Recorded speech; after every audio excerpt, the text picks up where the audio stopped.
د لوی اختر منځ د ادا کولو د پاره اسانه طریقه دا ده چې د لوی اختر منځ چې دی هغه 2 رکعاته منځ دی.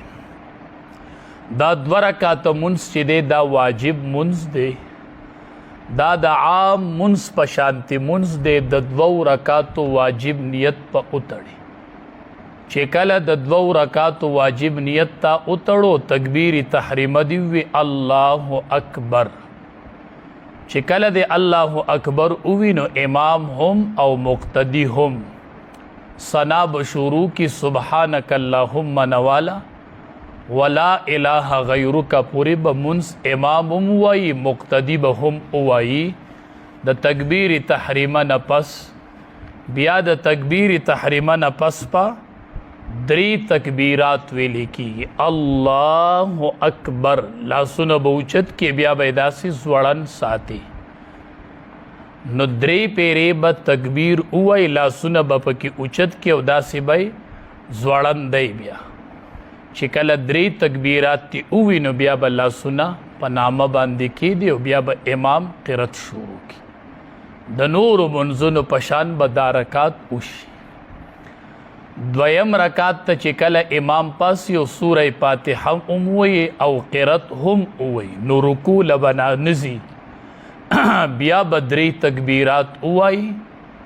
نو چې کله 3 تکبیر وای نو په 4م تکبیر باندې به بیا امام رکوع ته لاړ شي.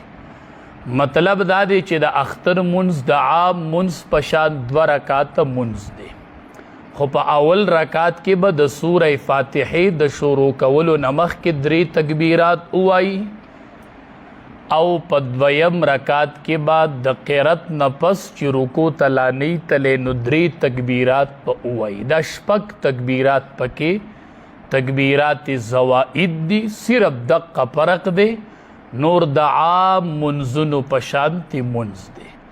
کچاله نیت د جبې نیت نه ورځي نو نیت اصل کې د زړه نیت دی.